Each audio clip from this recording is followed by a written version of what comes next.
Dan pemirsa, kita akan membahas manfaat media sosial bagi para politisi dalam dialog Jurnal Pagi edisi hari ini. Di studio sudah ada Sony Subrata, pemerhati media sosial dari Political Wave. Selamat pagi Pak Sony. Selamat pagi. Pak Sony, kita kalau mencermati mengenai media sosial dan juga politisi, apa yang Anda temukan? Kalau di Indonesia sekarang kita melihat politisi sedang berbondong-bondong masuk di sosial media untuk kampanye. Sayangnya ini harusnya hubungan dengan masyarakat di sosial media ini harusnya dibangun sejak lama. Jangan sekarang ujuk-ujuk gitu baru. Tapi kalau kita bilang saat ini politisi ini dalam tanda kutip ya, mereka belum melek dengan media sosial, mereka belum maksimal menggunakan media sosial untuk kemudian mengkampanyekan diri mereka, itu betul atau tidak?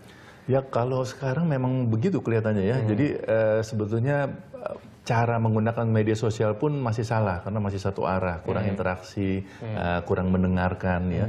Semua yang penting wacananya disampaikan, retorika terus isinya. Nah ini yang harus dirubah sebenarnya strateginya. Kalau kita membedakan salah yang benar, nah salah itu seperti apa dan kemudian yang benar itu seperti apa sih? Jadi Pak kalau Sony, misalnya yang salah itu menggunakan media sosial seperti media konvensional. Kita harusnya menggunakan media sosial itu betul-betul memahami segmennya. Ya ini anak-anak muda, pemilih pemula, ya ini yang kita perlu jangkau. Kita perlu appealing kepada mereka. Ini loh diri saya, tapi tanpa harus mengajari mereka. Dan cara bahasa kita juga jangan terlalu formal, ya, jangan terlalu kaku. Ini yang penting untuk politisi bisa memahami. Kemudian kalau politisi itu seringkali juga menggunakan media sosial itu tidak bisa membedakan mana yang mana. Misalnya contoh cara bercakap-cakap di Twitter itu harus berbeda dengan Facebook, jangan sama. Ya, harus dibedakan. Oke. Tapi sebetulnya seberapa besar sih sebetulnya kalau pengaruh media sosial dengan kemudian membuat para politisi ini berhasil untuk menjadi anggota legislatif kemudian atau mungkin kampanye mereka itu sebenarnya seberapa besar, Pak? Kalau kita lihat statistiknya saja, pengguna Twitter di Indonesia itu sudah sekitar 30 jutaan. Dan untuk Facebook itu 60 jutaan. Jadi walaupun terjadi duplikasi tentunya, tapi ini jumlah yang sangat besar. Tapi sosial media tidak bisa kita hanya fokuskan untuk kampanye tanpa memikirkan media-media lain tentunya. Sosial media menjadi bagian daripada satu media mix ya. Kita juga perlu ada kampanye di televisi, kampanye di media-media yang lain. Cuma sosial media ini memang karakternya unik ya. Jadi cara penggunaannya harus benar. Kalau tidak ya buang-buang waktu. Oke, nah temuan Anda ini para politisi yang kemudian Anda cermati, ini mereka benar atau salah sebetulnya menggunakan media sosial? Rata-rata salah cara menggunakan sosial media. Rata-rata salah? Ya, jadi kalau kita sebenarnya bisa melihat contoh kasus yang menarik adalah ketika Pak Jokowi menggunakan media sosial untuk kampanye menjadi gubernur di DKI. Nah, Pak Jokowi itu nggak ujuk-ujuk menggunakan sosial media, beliau sudah paham sebelumnya, ya dan cara berkomunikasinya walaupun pada saat menjadi wali kota Solo dengan skala yang lebih kecil itu sudah benar caranya, gitu ya berinteraksi, menyapa orang ya. Nggak melulu dengan berbagai jargon-jargon atau retorika yang disampaikan kepada publik. Nah kalau yang Anda cermati selain Jokowi, politisi-politisi sekarang itu mereka salah menggunakan media sosial itu seperti apa memang? Ya, jadi misalnya beberapa calon presiden misalnya ada di sosial media itu kadang-kadang menggunakan admin diserahkan sepenuhnya kepada admin. Dia sendiri nggak pernah menyentuh sosial medianya, dianggap beres saja. Ah sudahlah, dia yang ngerti, silahkan dia yang nge-tweet gitu ya. Padahal harusnya dari dia sendiri menyampaikan, menyapa publik. Ada juga politisi yang nggak mau pakai admin, dia mau tanganin semuanya sendiri. Akhirnya jadi lebay juga. Orang pikir kok ini orang nggak kerja ya, tiap kali mainnya di Twitter terus gitu. Berarti memang harus menggunakan strategi ya dalam menggunakan media sosial. Nah, disebutnya strategi digital ya. Jadi ini suatu strategi yang komprehensif berkomunikasi. Nah, kita bukan memerlukan orang-orang IT di dalam komunikasi ini, tapi justru orang-orang PR, orang-orang marketing communication yang bisa menyampaikan pesan-pesan politik kepada publik. Oke, baik Pak Sony, nanti kita akan bicarakan lagi kemudian bagaimana fenomena dari penggunaan media sosial ini, namun di segmen berikutnya. Pemirsa, Jurnal Pagi akan segera kembali. Dan kita kembali lanjutkan dialog kita. Saya ke Pak Sony. Pak Sony sebetulnya tadi sudah berbicara lebih banyak mengenai strategi ya. Kemudian kita bicara lebih detail lagi kemudian. Penggunaan yang betul itu seperti apa? Semakin seringkah dia terlibat di media sosial atau seperti apa bentuknya? Ya, kalau di dalam strategi digital itu kita perlu memahami juga karakter dari si politisi. tidak bisa satu strategi diterapkan kepada semua politisi ya. Jadi kita contohnya kalau memang dia ingin membagikan suatu pesan yang terkait dengan satu isu, jangan berlama-lama ya, jangan terlalu prosedural gitu, langsung dia ngomong, disampaikan itu supaya publik bisa bereaksi dan berinteraksi dengan dia. Tidak melalui orang lain begitu ya Pak? Tidak perlu orang lain. Nah, tapi kecuali begini, kecuali ketika terjadi dia sedang tidak di tempat misalnya ya, atau sedang di luar kota atau tidak memungkinkan untuk menangani akunnya sendiri, bisa saja menggunakan admin. Tapi admin yang betul-betul dia percaya. Tidak sembarangan gitu ya Pak Soni ya. Baik, dan juga Pak Soni dan juga para pemirsa berbicara mengenai media sosial, di ujung telepon kita juga sudah terhubung dengan Alvin Lee dari Partai Amanat Nasional. Selamat pagi Pak Alvin. Selamat pagi. Ya Pak Alvin, menurut Anda seberapa penting sih menggunakan media sosial ini untuk berkampanye? Kalau pada zaman ini seorang politisi itu akan sangat ketinggalan apabila dia tidak terlibat di media sosial ya. Dan tidak hanya untuk kampanye, tapi juga media sosial ini bisa bermanfaat untuk memahami apa yang sedang terjadi, bagaimana pandangan publik terhadap suatu permasalahan, kemudian juga apa yang dianggap penting oleh publik, sehingga politisi itu betul-betul dapat menyampaikan hal-hal yang tepat kepada publik gitu. Baik Pak Alvin, tapi kalau Anda setuju tidak apabila saya bilang sebagian besar politisi di tanah air ini sebetulnya dalam tanda kutip belum melek media sosial? Iya, saya sepakat dengan pendapat itu. Terutama untuk politisi yang dalam tanda kutip juga ya, usianya di atas 45 tahun itu bukan hanya media sosial, bahkan kadang email pun juga masih gaptek gitu. Jadi masih berorientasi pada kertas, harus pegang kertas dan belum ke internet ya. Jadi tapi kalau yang muda-muda, saya melihat politisi yang usianya kepala 3 itu 30-an sudah banyak yang aktif di media sosial. Baik Pak Alvin, kalau Anda mencermati mengenai peraturan berkampanye menggunakan media sosial, ini tampaknya belum ada aturan yang betul-betul baku ini, belum ada aturan yang bisa mengatakan boleh atau tidak. Nah ini menurut Anda sebetulnya ini jadi celah atau sebuah kesempatan sebetulnya untuk para politisi untuk berkampanye menggunakan media sosial, begitukah? Iya, Indonesia saya kira bukan cuma kampanye di media sosial yang aturannya belum jelas, bahkan perdagangan pun kita juga barusan kemarin ini undang-undang perdagangan disahkan. Jadi kita memang selalu berkembang dulu baru peraturannya muncul belakangan. Kita telat mengantisipasi. Namun sejauh ini memang sudah ada ini sendirilah keseimbangan ya di masyarakat. Pemakai media sosial itu juga bisa memilah-milah sendiri mana yang kredibel, mana yang tidak kredibel. Kemudian juga sudah ada kekuatan-kekuatan sendiri. Apabila ada politisi yang terlalu dimusuhin, juga pendukungnya juga mulai memprotek sendiri, bahkan membuli dan sebagainya. Ya ada hukum dalam tanda kutip juga, hukum rimbanya sendiri itu. Oke, baik Pak Alvin dan juga Pak Soni, kita akan mencermati dulu mengenai apa pernyataan dari Arief Budiman, Komisioner KPU terkait dengan penggunaan media sosial ini. Pernyataan dari Arief Budiman, Komisioner KPU, kampanye melalui media massa cetak, online dan juga elektronik hanya bisa dilakukan 21 hari sebelum dimulainya masa tenang. Kemudian selanjutnya kita cermati apa pernyataan dari Menkominfo Republik Indonesia, Tifatul Sembiring. Pak Tifatul menyatakan, saya pikir agak berbeda di mana akses online free to air itu perlu diatur. Ini tampaknya memang ada perbedaan peraturan di sini ya Pak Soni ya. Nah kalau menurut Pak Soni ini seperti apa? Saya melihat bahwa ini kita perlu memahami sosial media itu tidak bisa diatur seperti itu ya. Jadi kalau orang ingin menyatakan pendapatnya di saat masa tenang sekalipun, kan kita tidak bisa menghalangi.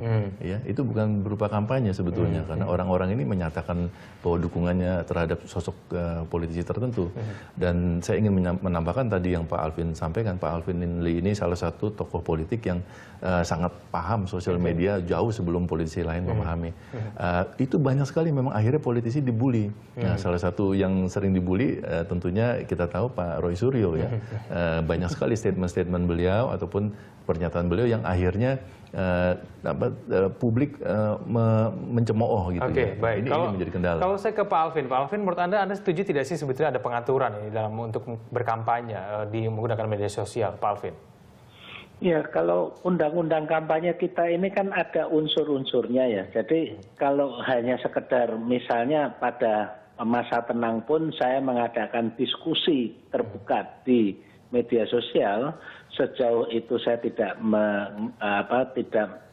menampilkan atribut partai, saya tidak mengajak untuk menggalang dukungan, pilihlah saya dan sebagainya, itu tidak bisa dikategorikan sebagai kampanye. Jadi unsur kampanye itu sendiri cukup restriktif, cukup sempit. Bahwa kemudian pada saat mulai sekarang pun saya juga setiap hari misalnya saya mengadakan diskusi melalui media sosial, itu tidak masuk kategori kampanye, namun sebetulnya itu sangat bermanfaat untuk memperluas dan interaksi saya dengan masyarakat yang saya tuju, dan juga meningkatkan juga penampilan atau keterkenalan saya di audiens yang saya tuju. Oke, berarti Pak Alvin ini berkampanye politik nih ya, bukan berkampanye pemilu, begitukah ya?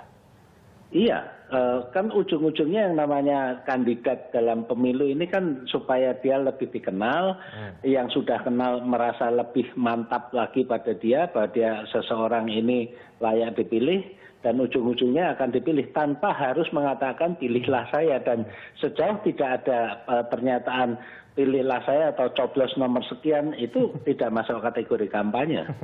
Tapi kemudian apakah Anda kemudian menyampaikan apa program-program Anda ke depannya ketika nanti Anda menjadi anggota legislatif kemudian ke depan melalui media sosial, Pak Alvin? Apakah Anda sudah melakukan itu? Itu tidak ada masalah karena kita kembali lagi harus paham makna kampanye itu ada unsur-unsurnya apa, dan semua unsur itu harus terpenuhi. Satu saja tidak terpenuhi, itu sudah bukan kampanye.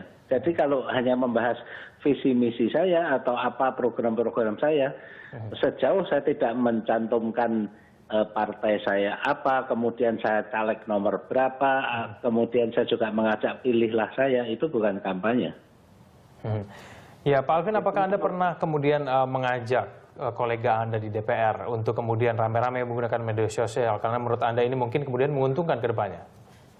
Saya kira bukan hanya yang sudah ada di DPR ya, bahkan politisi yang baru masuk saja belum jadi calon, saya menilai wajib punya akun media sosial.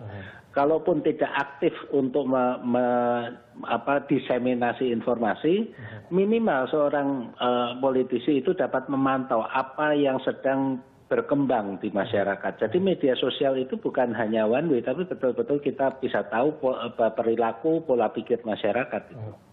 Baik, Pak Alvin Lee, terima kasih Anda sudah mau bergabung bersama kami di Jurnal Pagi. Selamat pagi, Pak Alvin. Dan juga Pak Sony, nanti saya akan berikan kesempatan kepada Anda untuk menanggapi, namun di segmen berikutnya pemirsa Jurnal Pagi akan segera kembali. Pemirsa, kita sudah sampai di segmen terakhir dialog kita di Jurnal Pagi. Saya ke Pak Sony. Pak Sony, Anda mungkin menanggapi apa yang disampaikan oleh Pak Alvin tadi? Ya, saya rasa yang Pak Alvin sampaikan ini penting sekali. Kita melihat KPU yang mungkin perlu memahami lebih jauh tentang sosial media. Ya. Sosial media ini beda sekali dengan media konvensional. Jadi kalau misalnya ada aturan 21 hari sebelum masa tenang tidak boleh mengatakan sesuatu, tapi ini kan masalahnya hak asasi. Orang bisa saja mengatakan pendapatnya. Contohnya sekarang begini, kalaupun misalnya si politisi tidak mengatakan apa-apa, dia berhenti sama sekali, akunnya berhenti, di masa tenang. Tapi kemudian relawannya ada puluhan ribu yang ngomongin dia, yang mendukung dia. Bagaimana caranya? Ya, ini nggak bisa di KPU menghentikan ini. Ini relawannya kok, ya hak dia mau ngomong apa. Gitu. Dan kemudian bukankah nanti sebetulnya tidak perlu diatur? Karena kan mungkin kemudian media sosial, masyarakat sendiri yang bisa menilai apakah calonnya ini pantas atau tidak. Kalau tidak kan mereka bisa langsung membuli seperti yang tadi Bapak bilang kan. Nah, fenomena itu kan yang akan muncul. Iya, betul. Jadi ini memang tujuannya yang kita khawatirkan memang akhirnya di masa tenang ini terjadi bullying atau terjadi serangan fajar di sosial media juga bisa terjadi ya. Jadi serangan-serangan di politik itu di hari-hari terakhir atau di waktu-waktu terakhir menjelang masyarakat ke TPS. Jadi ini juga perlu diwaspadai. Tapi yang perlu kita perhatikan adalah ini hak semua orang untuk bisa memberikan pendapatnya terlepas apakah itu masa tenang atau tidak. Oke, ada kan juga menyebutkan bahwa sebetulnya banyak politisi yang salah menggunakan media sosial. Mereka mungkin bersifatnya satu arah ini. Apakah kemudian ini bisa disimpulkan mereka ini sebenarnya takut dibully oleh para masyarakat karena mereka tidak aktif, kemudian itu menjadi salah satu faktor kenapa mereka kemudian. Nah, ini pertanyaan menarik karena banyak politisi itu merasa daripada saya dibully mendingan saya nggak di sosial media. Salah besar. Ada atau tidak ada akun itu, kalau mau dibully tetap dibully dia gitu.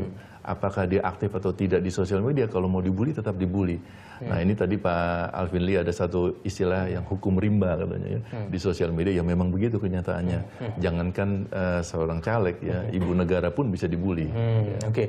Tapi banyak juga menyebutkan kalau sebetulnya penggunaan media sosial ini lebih murah.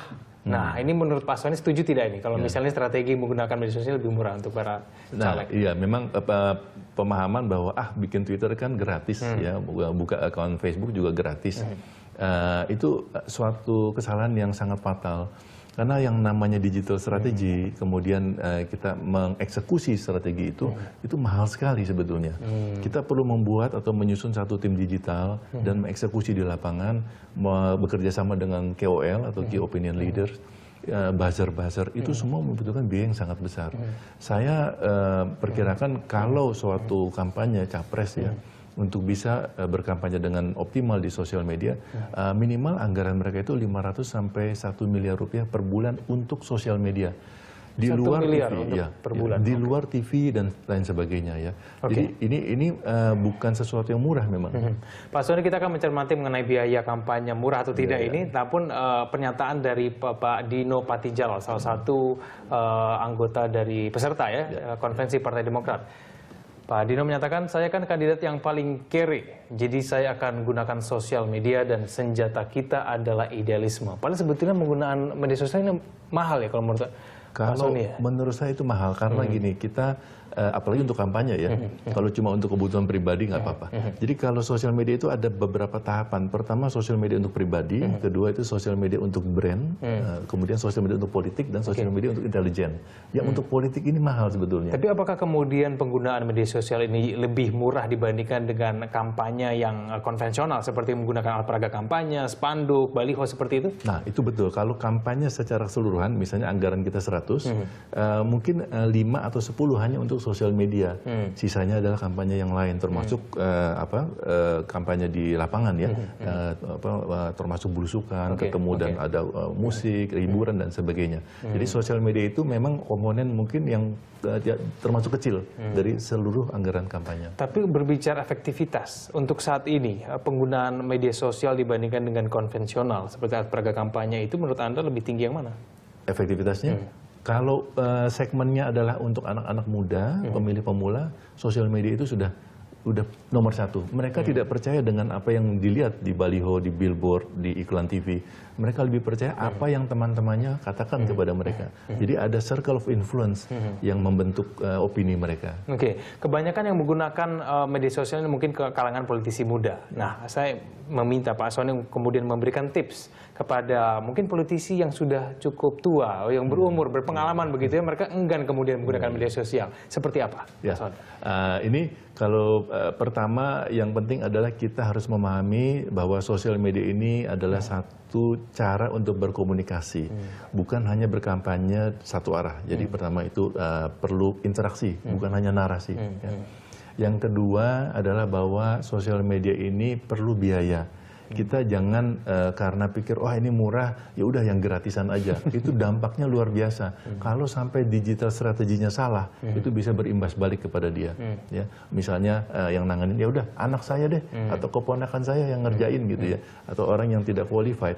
Akhirnya terjadilah salah tweet misalnya, atau ketika dia melakukan tweet suatu kalimat disalah terimakan oleh publik, akhirnya jadi ribut. Itu pernah dan sering kejadian di Amerika juga, karena 140 karakter kan, jadi sering kali salah. Kemudian yang ketiga, ketika berkampanye di sosial media itu perlu si politisi ini memahami isu-isu apa yang dia mau sampaikan.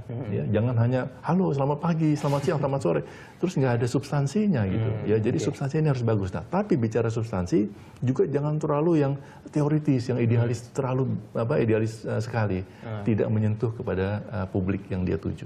Tapi kalau misalnya sekarang mereka mulai menggunakan ini, tidak terlambat ya, Pak Sony? Memang yang namanya sosial media itu adalah kita bicara relationship, ya, membangun hubungan. Ada saja tentunya politisi dadakan yang bikin akun buru-buru, bikin hubungan baik dengan masyarakat. Ya tentunya tidak seefektif kalau dia sudah membangun hubungan itu beberapa bulan atau beberapa tahun sebelumnya. Ya, jadi ini yang perlu kita pahami. Tidak bisa segala sesuatu di sosial media itu serba instan, tidak bisa. Ya, ini harus dibangun. Contohnya tadi saya mengatakan mengenai relawan. Ini harus dibangun dan itu perlu waktu berbulan-bulan, nggak bisa cepat. Ya, ketika relawan itu terbentuk dan mereka ini bukan relawan yang dibayar ya, jadi relawan yang betul-betul mendukung si politisi. Nah, inilah yang kita harus bangun sehingga di sosial media itu terjadi percakapan yang positif, bukan dibuat-buat, tapi betul-betul positif tentang si kandidat. Oke, temuan Anda ini menyatakan apa? Kalau sebetulnya semakin sering orang menggunakan media sosial, apakah dia akan pasti menang atau seperti apa, Pak? Ya, di algoritma kami di dalam Politika Wave itu memang ada satu kuadran, ya, suatu kuadran yang menghitung probabilitas seseorang itu menang atau kalah di dalam pilkada. Contohnya dari 10 pilkada 8 kali kami bisa memprediksi siapa yang menang sebelum quick count. Jadi percakapan di media sosial ini, kalau kita sudah bisa filter akun-akun bot, akun-akun fake yang ikut-ikutan, ya, ada yang dibuat dalam rangka hanya untuk meramaikan pembicaraan, itu di algoritma kami bisa disingkirkan. Sehingga yang percakapan real yang ada. Nah, dari situ kita bisa memprediksi siapa yang menang. Nah, contohnya kalau kita melihat di konvensi Demokrat saat ini ada 3 nama. Ya, jadi ada Pak Dahlan Iskan, Pak Gita Wirjawan, dan Pak Anies Baswedan yang sangat dominan di media sosial. Itu karena mereka menggunakan media sosial? Mereka menggunakan kampanye yang secara menyeluruh. Salah satu yang capres atau kandidat yang paling kelihatan dinamikanya adalah Pak Gita Wirjawan. Pak Gita ini merubah strategi digitalnya. Dan saya lihat ini bagus sekali karena terjadi suatu perubahan yang dahsyat, ya, yang sebelumnya agak antipati terhadap beliau, sekarang malah banyak mendukung beliau. Oke, kita akan cermati bagaimana nanti politisi menggunakan media sosial. Benar atau tidak nih mereka menggunakan? Strateginya seperti apa? Baik, terima kasih Pak Sony telah bergabung bersama kami di Jurnal Pagi. Selamat pagi, Pak Sony.